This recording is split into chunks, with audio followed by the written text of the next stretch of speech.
All congratulations for your hit music already. Thank you very much. Farhan Akhtar ने पहले direct किया हुआ, तो आपको ने कभी मतलब डायरेक्शन के लिए कुछ बोला था कि ऐसे डायरेक्ट करें, कुछ डायरेक्शन दिए थे उन्होंने? नहीं, एक्चुअली जब मैंने फरहान को कास्ट किया तो मैं उनकी डायरेक्टोरियल अचीवमेंट्स के बारे में काफ़ी वाकिफ़ था, but you know fortunately the role suited him perfectly. When we were on set we had already done a pre production and thankfully हमारी जो विजन थी वो काफ़ी we were our sensibilities were pretty matching. So fortunately for that we were able to have a very smooth flowing shoot as well. And when we were on set, you know, as an actor he has his own contribution as other actors also did. And the fact that I was working with such talented people on set, everyone's suggestions were taken in and whatever I liked we would use, what I didn't like we do. Okay. Earlier like we have heard कि you were talking to KK Menon and all, but अब आपने जितने भी actors दिए हैं they are like very fresh people over here, fresh faces. I never spoke to KK Menon or thought about KK. It wasn't like that. Okay. What would you like to say about the music of Rock On? Because Farhan ने गाया भी as a debut actor also and now he is debuting as a singer also. जी actually you know film का जो backdrop है वो rock music का है, रॉक बैंड के बारे में फिल्म है. So the music had to be unique and had to be very coming from the band members as such. Farhan, I cast Farhan because of two things. A, I felt that he would look the part very well, and secondly because he has a unique voice. You know, he's got a grunge factor to his voice, which is a norm with rock music, and I thought if he could harness that voice, he could do good justice to it. So when we went to Shankar Ehsaan Loy with the script, I narrated it to them, and I told them about all the reference songs and sounds that I had for the film and the kind of flavor that I wanted.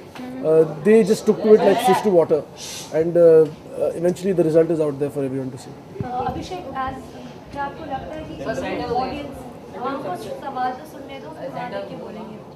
Indian audience जो है वो ready है इस kind of film के लिए, क्योंकि Indian music rock music को belong नहीं करता। अगर देखा जाए तो रॉक म्यूज़िक इतना पॉपुलर है, लेकिन एक टारगेट ऑडियंस पहले से आपने फिक्स कर लिया है कि हम इनके लिए फिल्म बनाएं? अब एक तो मुझे लगता है कि आप किसी भी म्यूज़िक को ये नहीं कह सकते कि ये म्यूज़िक उसके लिए नहीं है.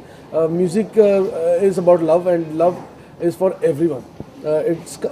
The film comes from our hearts, the music comes from our hearts, and I'm sure it will connect to everybody out there. I think अगर किसी क्रिएटिव काम में सच्चाई होगी और प्यार होगा तो मुझे नहीं लगता कि कोई भी कारण है जिसकी वजह से लोग उसे पसंद नहीं करेंगे. जो फिल्म है, फिल्म की जो कहानी है वो किसी नीश ऑडियंस के लिए नहीं है. It's about relationships, it's about people and their problems and their dilemmas and about their dreams. And मुझे लगता है कि अगर आप फिल्म देखने आएंगे तो एक तो आप इस फिल्म से कुछ लेकर ही जाएंगे, एंड दूसरी चीज़ कि जब आप इस फिल्म को देखने आएंगे तो आप इसका म्यूज़िक बनते हुए देखेंगे और आपको इस म्यूज़िक के साथ एक फेमिलियर होने का चांस मिलेगा. एंड मुझे पूरा यकीन है कि लोगों को फिल्म पसंद आएगी. So Farhan is also debuting and even Prachi. So what was the difference working with Farhan as a debut actor and Prachi as a debut actress? You know, although both of them are stars in their own right, and both of them are going to be acting on screen for the first time. So it was a unique casting that I had to do. If I wanted to cast Farhan, I had to cast the right girl opposite him. She couldn't be an established actress, and she couldn't be as new also because he is known for his body of work, and all the people they know him, but they still don't know him. And similarly for Prachi, they know her on television for what she plays, but I had to present her in a completely new package.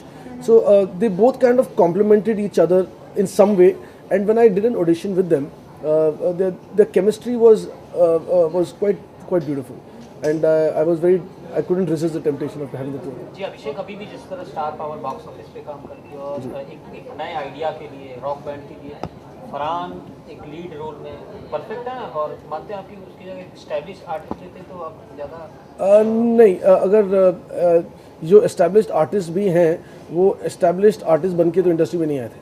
उनकी भी कहीं कोई पहली film लगी होगी और उन्होंने भी कुछ नया काम किया होगा, तब जाके वो एस्टैब्लिश्ड स्टार्स बने. अब ये जो किरदार था फरहान के लिए वो उसको ध्यान में रख के लिखा था मैंने, और जब क्योंकि जो इस किरदार की ट्रैजेक्टरी है, जो उसका सफ़र है 10 साल का या 12 साल का, मैंने फरहान को भी एक similar kind of I have seen him evolve in a similar manner, और मुझे कुछ कहीं यकीन था कि ये इसको बहुत अच्छी तरह कर पाएंगे. Abhishek, talking about Farhan, does it become comfortable working with an actor who is is also director, like जो एक ऑलरेडी डायरेक्टर है, वो जब एक्टिंग करते तो एक विजन आता है उनका, तो क्या थोड़ा कंफर्टेबल होता है उनके साथ काम करना? एक्चुअली जब ये कहानी बनी थी, लिखी गई थी, उनको एक्टर दिमाग में रख के लिखा गया था, और I didn't see him in any other form other than as an actor. What is important is that I'm aware of his directorial achievements, and which I appreciate thoroughly. But on my set, it's my vision, and they've all just followed it with great contribution. Out of all these actors, we have Arjun Rampal, the most experienced one. So what was the difference working with all these new actors and with Arjun Rampal? Actually, when I approached Arjun for the role, I was a little apprehensive कि अगर ये करेंगे कि नहीं करेंगे, क्योंकि एक तो ये फरहान का डेब्यू है और ये ऊपर से उनकी प्रोडक्शन भी है, तो शायद कुछ एक्टरों को शायद ऐसा लगे कि वो शायद साइडलाइन हो जाएंगे. But when he read the script, इस बात की मैं उनको दाद देना चाहूँगा कि the way he came forward and he appreciated it for what it is, and उन्होंने इस स्क्रिप्ट को, इस कहानी को सही तरीके से देखा, and he had such contribution to make for his role that I'm so thankful to him for having done this role, because I've realized that only he could have done justice to this role, and if it is not for him or for the way he has played Joe, ये film would not be the way it has turned out. जी अभिषेक, 5 फिल्में इस Friday को release हो रही हैं, ऐसे में rock on की क्या यूएसपी रहेगी कि आप 5 फिल्मों के साथ फाइट कर सकते हैं? मुझे तो सिर्फ रॉक ऑन ही नजर आ रहा है, तो I don't know about anyone else, but if there are other films, all the best to them. I think but all the best to all the other films, and rock on. Okay, Abhishek, आपकी film के अगर look की बात की जाए, काफ़ी urban oriented look लगता है, तो आपको लगता है जो रूरल जो ऑडियंस है मेट्रो सिटीज़ के बाहर, वो भी इस फिल्म से कनेक्ट कर पाएगी कहीं ना कहीं? देखिए, मुझे ऐसा लगता है कि लुक रूरल हो या अर्बन हो, उससे ज़्यादा फ़र्क नहीं पड़ता है. व्हाट इज़ इम्पॉर्टेंट है इसकी जो कहानी है, उसके साथ इन किरदारों के साथ लोगों को आइडेंटिफाई करना चाहिए. एंड मुझे ऐसा लगता है कि कोई भी इंडियन, कोई भी आदमी इन इमोशन से दूर नहीं है जो इस कहानी में दिखाई गई है.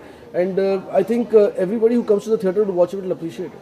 तो आपकी जो टैगलाइन है, लिव योर ड्रीम, आपको लगता है ये कहीं ना कहीं हर जगह, मतलब चाहे रूरल हो या अर्बन हो, हर एक इंसान में रहता है?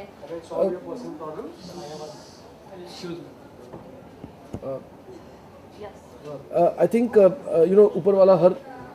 ऊपर वाला हर इंसान को कोई ना कोई कला देता है, कुछ ना कुछ एक हुनर देता है, जिससे कुछ लोग उसका एहसास हो जाता है लोगों को, और वो उसके बारे में कुछ करते हैं. और कुछ लोग ऐसे हैं जो उनको एहसास ही नहीं होता, बट कुछ ऐसे हैं जिनको पता है कि उनमें कोई टैलेंट है, और मगर वो उस सपने को छोड़ देते हैं, और सबसे ज़्यादा तकलीफ उन लोगों को होती है. और ऐसे लोग तो सारी दुनिया में हैं, क्योंकि हर इंसान को, किसी को लगता है कि वो राइटर बन सकता है, कोई एक एथलीट बन सकता है, कोई कुछ ना कुछ यूनिक है हर इंसान में. और मेरा ये मानना है कि अगर आप उस चीज़ को आइडेंटिफाई करते हो, तो आपको उसको परस्यू करना चाहिए और उसे एक्सप्रेस करना चाहिए. हार जीत या सक्सेसफुल नॉन सक्सेसफुल की बात नहीं है. It's about just expressing yourself and just sharing with us what is unique about you. Abhishek, your previous movie was Hard, Yeah. now Rock On. Yeah. So what are your expectations from this movie, and are you nervous or excited? Well, I hope that people go to the theatre, they watch the film, they appreciate it, and my expectations are that it's a huge success. But do you feel that it's going to make a difference? Like 4 movies are releasing on single day. So do you think that it's really going to make a difference? अगर मतलब आपकी film 1 या 2 film release होती, compared to that, कुछ difference पड़ने वाला है इस चीज़ पे?